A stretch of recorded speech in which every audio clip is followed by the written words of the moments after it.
Queridos hermanos y hermanas, una vez más el evangelista Mateo presenta estas parábolas del reino de Dios, referidas al reino de Dios.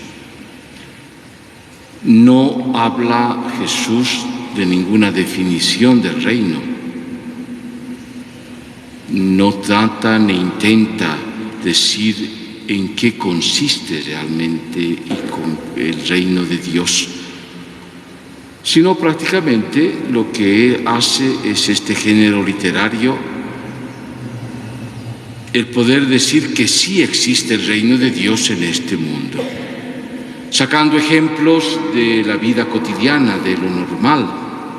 Ya hemos escuchado el anterior domingo que el reino de Dios es como una semilla. Incluso habla de la pequeña semilla de mostaza, que nosotros, aunque no lo sepamos, no lo veamos, no lo descubramos, en realidad esta semilla va su trabajo, va germinando, hasta convertirse justamente en un árbol frondoso.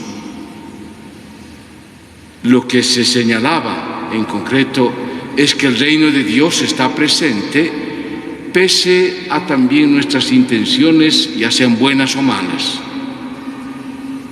Quien reina es Dios.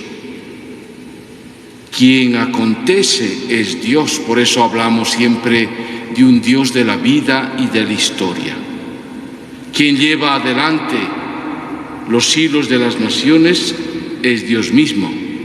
Quien ha creado este mundo es Dios. Quien da la vida, quien da la salud, quien hace posible que nosotros existiéramos, en realidad es Dios mismo. Quien permite que existan las sociedades, las relaciones entre seres humanos, o el ser humano en relación consigo mismo, con el mundo, con los otros y también con la misma creación, es Dios.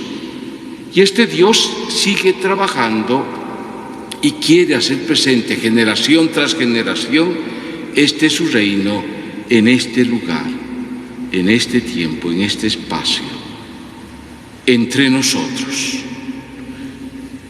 Vuelve, repito, Mateo a ratificar absolutamente esto nuevamente, no solo para explicar el género literario de la parábola, sino para, sobre todo, subrayar que en Cristo nuestro Señor ya está presente el reino de Dios. Si ustedes se dan cuenta, las primeras palabras en realidad del Evangelio es: conviértete y cree en el Evangelio, porque el reino de Dios está cerca. Será más tarde que sus discípulos, reconociendo a Jesús, que es la presencia real y verdadera del reino de Dios, dirán: el reino de Dios habita entre nosotros, está entre nosotros. Nosotros podríamos decir exactamente lo mismo. Los ejemplos son bellos referidos al reino de Dios. ¿Quién no los entiende? Si hay un tesoro que se encuentra, esconde el tesoro, va a comprar el campo para poder también adquirir el tesoro mismo, porque ha encontrado un valor supremo. Así es el reino de Dios. O el reino de Dios es semejante a una red de peces que se pescan tantos y después el pescador elige los mejores, el resto todavía devuelve al mar.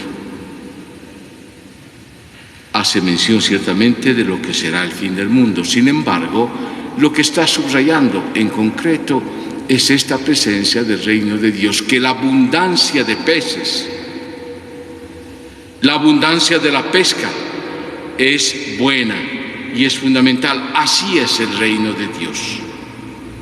A tal punto está presente el reino de Dios que todo escriba convertido en discípulo del reino de Dios se parece a un dueño de casa que saca sus reservas de lo nuevo y lo viejo. Los ejemplos son muy evidentes y muy claros.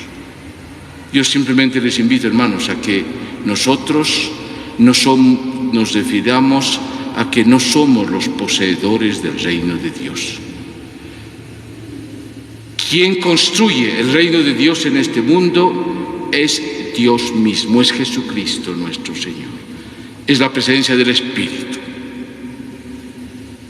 Nadie que se arrogue ser el dueño, el propietario del reino de Dios. Sin embargo, estamos llamados a contribuir que este reino de Dios se haga presente en medio nuestro. Ya ven el ejemplo de Salomón. ¿Qué es lo que pide? No pide grandezas, no pide riquezas, no pide fama, no pide el poder, pide sabiduría y se le concede. Ya ven San Pablo, que hace una mención concreta cómo vale la pena vivir en cristiano y cuán importante aquellos que han sido llamados, convocados, puedan también actuar en este mundo, servir en este mundo, para luego ser glorificados en este mundo, justificados y glorificados en este mundo. Se trata, por tanto, de aquellos que van a contribuir para que el reino de Dios se haga presente. Por tanto, hermanos, si tú haces una pequeña obra de bien, si te conviertes en tu casa, estás contribuyendo al reino de Dios.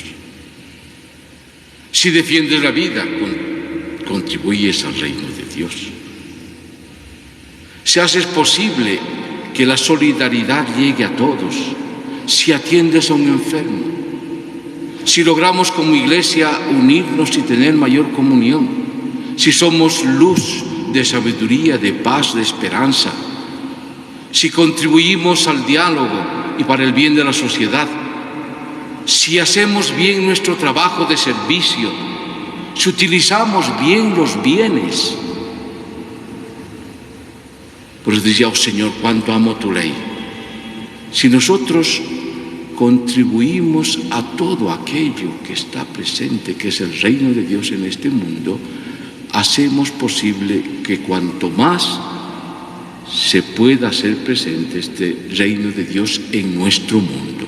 Cuando por lo contrario, vamos por otro lado, cuando hay riñas, peleas, envidias, egoísmos, desentendimientos, la confrontación con unos y con otros, cuando mal utilizamos este mundo, ya vemos toda la situación del calentamiento global,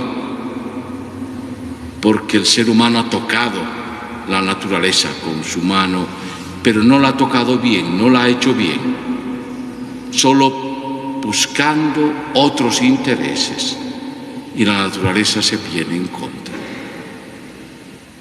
Todo aquello que va en no construir una sociedad de paz, unas leyes mal utilizadas para descreditar al otro, para utilizar esto y hacer posible que el otro tenga que padecer, o culpabilizar al otro, o justificarse, autojustificarse de lo nuestro, es decir, vamos en contra del reino de Dios.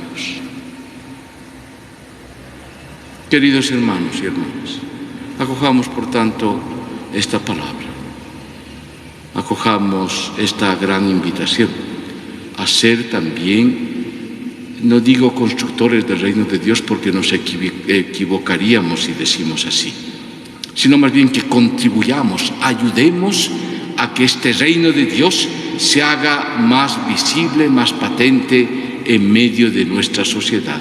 El pequeño aporte que podamos dar es también importante y valioso.